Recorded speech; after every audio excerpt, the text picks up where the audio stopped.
Hi again, Gregg and Dave Boling in the rain, of course, here at CenturyLink Field in Seattle. Where do we start? We can start anywhere with this dog time. My kids got me, but instead, let's talk about Richard Sherman and Julio Jones. Let's talk about 276 yards rolled up by Atlanta in the second half after getting just 86 in the first half. Let's talk about the escape that the Seahawks ultimately made to win 26-24. Thanks to what I thought was a blown call at the end of the game. Richard Sherman not called for pass interference on Julio Jones by pulling the right side of his body away from a catch on fourth down. They escaped, but you saw some troubling and yet encouraging signs.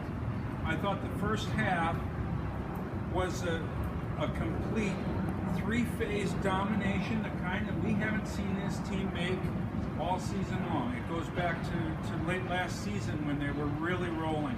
I thought the defense particularly was spectacular with two efforts, maybe even three. I thought Michael Bennett was unblockable. Michael Bennett was at all-pro level. He was like a young Cortez Kennedy. It was spectacular what Michael Bennett was doing down there inside. And Cliff Averill was only a little bit behind him. And then Earl Thomas had another one of those seek and destroy games that only Earl Thomas can have. And so there were some great things in there. And I thought for the first half of the game, this team showed why it should be a top-rated contender to get back to the Super Bowl. And a third quarter meltdown. Mike Bennett, he got cut blocked by Jake Matthews, the Atlanta tackle. It's a legal play in the NFL, but it's known as a dirty play among linemen. And after the game, it was, quote, EI --A play, according to Bennett. Right knee injury kept him out of the last quarter and a half, but Bennett said he's going to play in Arizona. Pete Carroll said he also thinks that's not a serious knee injury. Two blown coverages that had Richard Sherman screaming on the sideline, irate at his own coaches, his own defensive coordinator he was shouting at, his own teammates.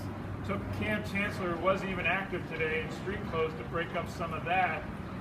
David, what did you make of that? This team is too good to blow those kinds of coverages as often as they do. They're veterans, and maybe they've got an alibi with Cam being out a little bit.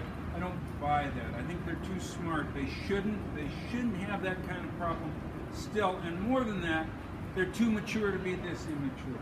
Richard Sherman is too smart to be that much of a distraction. And they'll say, well, you know, we play with a lot of passion, and they do. And there's a lot of teams in the NFL that can't muster that kind of passion every week. And if they didn't have it, they would be poorer for it. But as Pete Carroll says, you have to control it. And everybody would say, no, it wasn't a distraction. Oh, yes, it was. It very definitely was a distraction on the sideline. And they can't allow that when games are this close against this caliber of an opponent that the Falcons were. The beeping you heard was the bus that Richard Sherman backed over Kelsey McCray when he said Kelsey was still new to the defense. Of course, he did get into Thursday when Cam Chancellor got hurt, and that Kelsey blew the coverage. You got miscommunication, blown assignment on Julio Jones, the first touchdown by Atlanta early in the third quarter. Then, second touchdown of the third quarter was the tight end getting behind Sherman and everybody else down the left sideline, as open as you and me were that whole game. And it's wonderful, it's laudable, it's to be admired that they hold themselves against the highest in the game. They want to be the greatest defense that ever played in the National Football League. It's great to do that. When you get so exercised about one of your teammates blowing a coverage that it feels like he has hurt you, and then you throw a fit on the sidelines, these guys are way too good for that kind of thing. I agree. It was a little bit middle schoolish. They got away with it because they rallied late. No thanks to no small part to the fact that Earl Thomas picked off Matt Ryan on a long pass down the field when the Falcons could have run the clock out and run the ball. They went deep to try to go deep to Jones, went off of Julio Jones' hands inexplicably for an all-pro receiver, tipped by Richard Sherman to Earl Thomas for the interception that led to the winning field goal. Falcons helped a little bit in the end there, but on the offense, I think we still need to look at Jimmy Graham. Another nice game that really solidifies him as a game-changing player this season for these guys.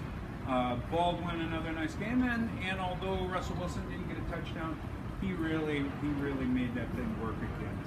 Warren Smith has a sidebar in tomorrow's News Tribune. It's online now about Jimmy Graham's third consecutive stellar game in the offense. He is here to stay, it appears, back from this patellar tendon tear in November. It won't be raining in Arizona, and even if it will be next weekend, it's going to be a roof over the heads of the Seahawks and the Cardinals on Sunday Night Football. The Seahawks are 4-1. The Cardinals are 2-3, heading to tomorrow night's Monday night game at home against the Jets. Thanks for watching. Thanks for reading, and we'll be here all week. No, we won't.